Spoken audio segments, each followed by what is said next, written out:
The hiking trail loop. A true story of the trail that wouldn't let me leave. I haven't been able to look at a hiking trail the same way since last month.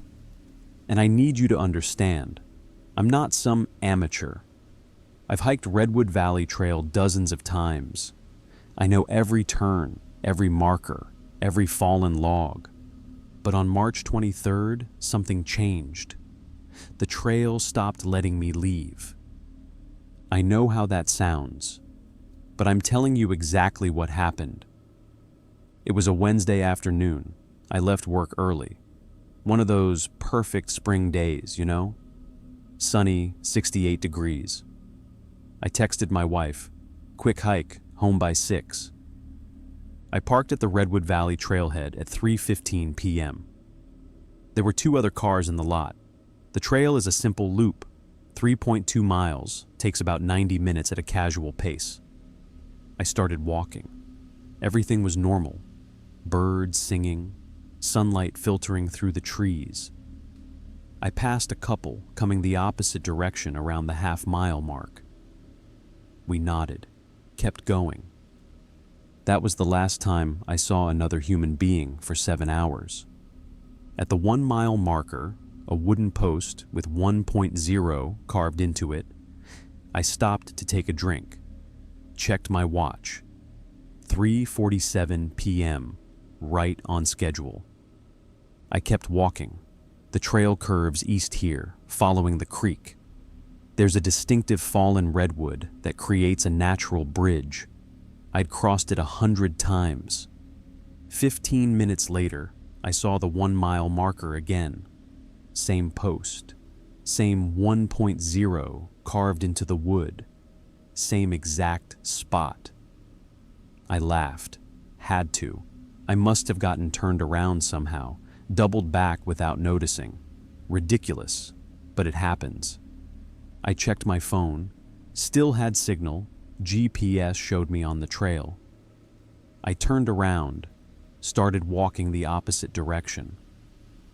20 minutes later, the 1-mile marker, again. My watch said 4:23 p.m.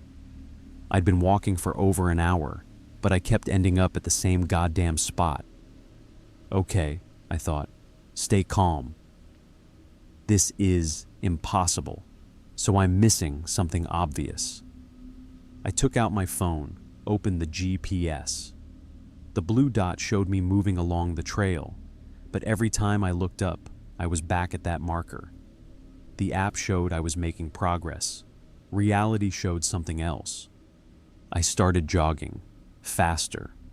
I'd run past this point, force my way through whatever weird spatial hiccup this was. The trees blurred past. My heart pounded. I ran for what felt like 15 minutes straight. When I stopped, gasping, I was standing in front of the 1-mile marker. The sun was lower now, maybe 5:30, 6 p.m. I should have been home. I tried calling my wife. The phone rang. I had signal.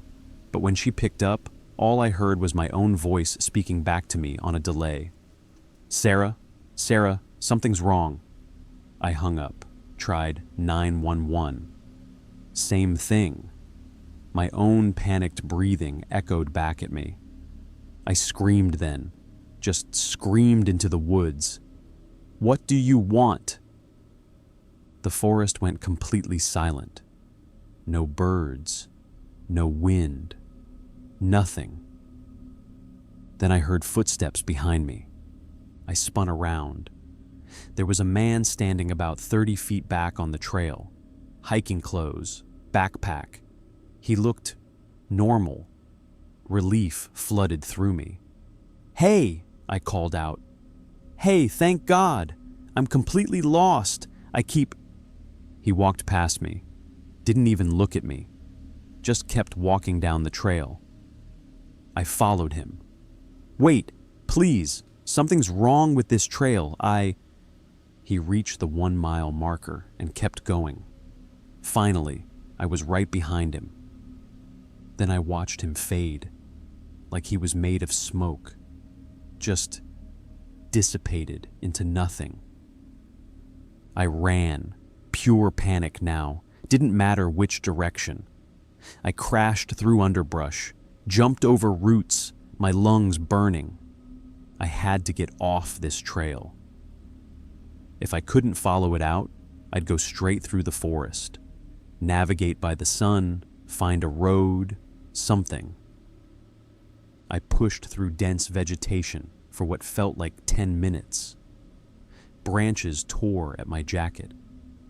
I climbed over a massive fallen tree trunk and stepped out onto the trail, right in front of the 1-mile marker. My watch said 7:43 p.m. The sun was setting. That's when I noticed them. Dozens of them scattered in the bushes around the marker. Water bottles, protein bar wrappers, a torn jacket, a child's shoe. And carved into trees surrounding the marker, nearly invisible unless you looked close, scratches, tally marks. Some looked fresh, some were old, weathered, the bark grown over them. Someone had carved, "Day 4, it won't let me leave." Another said, "The trail remembers." My legs gave out. I sat down right there on the trail, and I started to cry. As darkness fell, I saw more of them. The hikers, translucent figures walking the loop, over and over, a woman in 1990s hiking gear, a man with an old-style frame backpack, a teenage girl. They walked past the marker, faded, reappeared further back. Walking the same loop for what, years? Decades? I realized then, I was going to die here. Loop this trail until I starved, until I became one of them. Another ghost trapped in an impossible circle. "Please," I whispered to the forest. "Please, I have a wife. I have a daughter. What do you want?" That's when I remembered something. The couple I'd passed at the half-mile point. I'd nodded at them, but I hadn't said anything. I'd been in my own head, thinking about work stress, barely acknowledging them. And this trail, Redwood Valley, it had a history. A memorial plaque at the trailhead I'd passed 1,000 times without reading, for hikers who died here, people who'd been found off-trail, lost, alone. The forest didn't want much, just acknowledgement, connection, for people to see each other, really see each other. I stood up.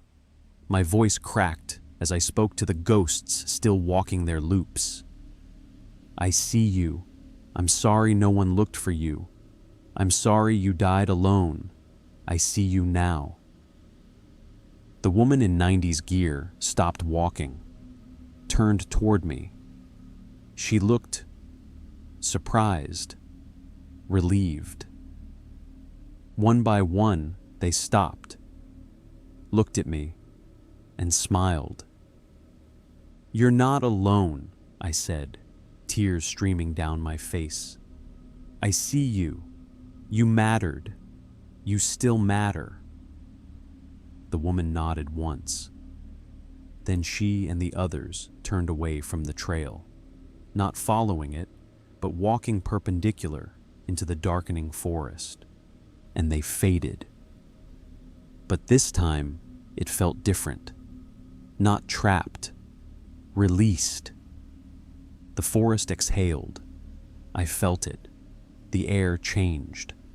I looked at the 1-mile marker one more time. Then I started walking. This time, when I rounded the bend, I saw the 2-mile marker. Then 3. Then the parking lot lights through the trees. My car was still there. Alone now. My watch said 9:17 p.m. 6 hours I'd been looping. 43 missed calls from Sarah. I called her back immediately. This time, it connected normally. "Where the hell have you been?" she sobbed. "I got lost," I said. but I'm okay. I'm coming home. I don't hike alone anymore, and when I pass people on trails now, I don't just nod. I stop. I make eye contact. I say hello. I ask if they're okay, if they need anything.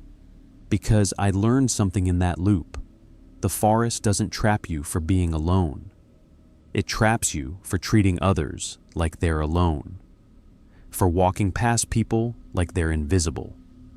For being so lost in your own head that you forget we're all just trying to find our way out of the woods together. I went back to that trailhead a week later, in daylight, with Sarah.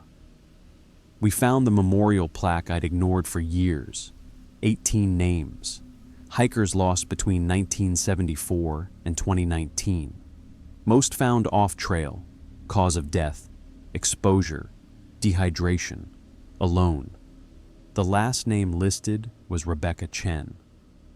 Died March 15th, 2019. She was the woman in the 90s hiking gear. The first ghost I'd spoken to. Sarah asked me why I was crying. I told her I'd explain later. But before we started hiking, I did something I'd never done before.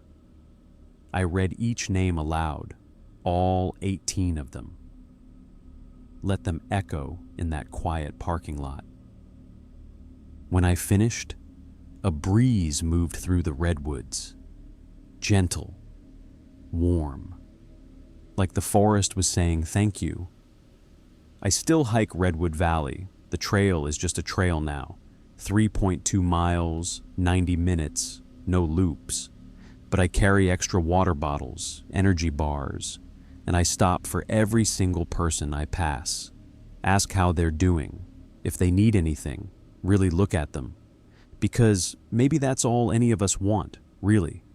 To be seen, to be remembered, to know that if we get lost, someone will notice we're gone. The trail taught me that, and I'll never forget. Thanks for watching. I hope you consider subscribing for weekly videos.